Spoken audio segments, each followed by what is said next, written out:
চাকি জ্বলাম সেই দিনটো যে আহিব মই সপোনতো ভবা নাছিলোঁ জীৱনৰ 30-40টা বছৰ একেলগে কাম কৰিলোঁ জুবিন গাৰ্গৰ লগত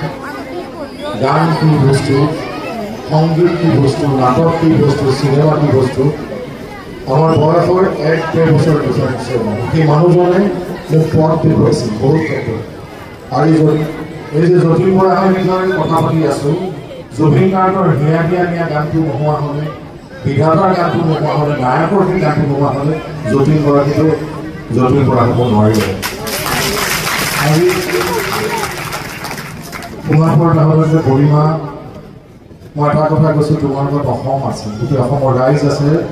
আমি জুবিনৰ সপোনবিলাক পূৰণ কৰিব লাগিব আমি সকলোৱে এটাই আমি প্ৰতিশ্ৰুতিবদ্ধ হ'ব লাগিব যে গৰিমাক আমি সাহস দিব লাগিব আৰু তাৰ জুবিনৰ সপোনবিলাক আমি আগুৱাই লৈ যাব লাগিব তাৰ বহুত সপোন আছিল যেতিয়া সেই 17 তাৰিখে গৈছে তাৰ আগতে মই লগ পাইছোঁ তাৰ ৰৈ ভিলেনে ছবিৰ কথা কৈছিল অসমীয়া চলচ্চিত্ৰ জগতৰ কথা কৈছিল বিশেষকৈ মই কওঁ যে মোৰ মা দেউতাই যিমান গালি পাৰে যিমান জুবিনে মোক গালি পাৰিছিল মোক কিছু ক্ষেত্ৰত মোৰ ভুলৰ ক্ষেত্ৰতে হওক বা ডিচিশ্যন কিছুমান লোৱাৰ ক্ষেত্ৰতে হওক মোৰ পথ প্ৰদৰ্শক আছিল অসমীয়া ছবিৰ ক্ষেত্ৰতে হওক যে এতিয়া আমাক আগুৱাই লৈ যোৱা মানুহজন কিন্তু অভাৱ অসমীয়া চলচ্চিত্ৰই হওক বা সংগীত জগতৰ ক্ষেত্ৰত তথাপিও তাৰ সপোন আছোঁ এই সপোনবিলাক আমি পূৰণ কৰিব লাগিব মই আজি খুব ভাল লাগিছে যে অসম পৃথিৱীৰ মানুহক আমি ক'ব পাৰিম যে শিল্পীক কি ধৰণে মৰম কৰে শ্ৰদ্ধা কৰে সেই আদৰ্শ হৈছে আমাৰ অসমীয়া ৰাইজ আৰু সেয়ে মই গৌৰৱ অনুভৱ কৰোঁ যে অসমৰ এজন শিল্পী হিচাপে মই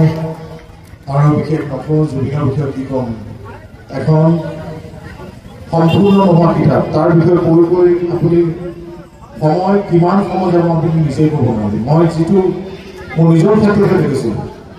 মোৰ পিতৃ মাতৃ ঢুকাওঁতে মই কষ্ট পাইছিলোঁ কিন্তু তাতকৈ বেছি কষ্ট পাইছোঁ জুবিন গাৰ্গ আমাৰ মাজৰ পৰা নোহোৱা হৈ যোৱা কথাটো কিন্তু মোৰ হৃদয়ৰ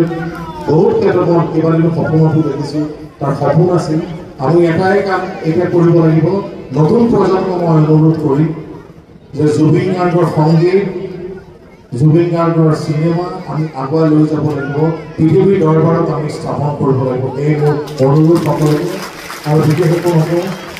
পৃথিৱীৰ যেতিয়ালৈকে সংগীত থাকিব তেতিয়ালৈকে জুবিন গাৰ্গ জীয়াই থাকিব মই জানো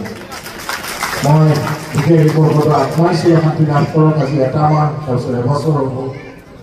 এনেকৈ সময় পাৰ কৰি মই হয়তো নাজানো কিন্তু মই প্ৰতিটো মুহূৰ্ততে তাক মই খুব মিছ কৰিছোঁ তাৰ আত্মাই শান্তি লাভ কৰক তাকে কামনা কৰিছোঁ ধন্যবাদ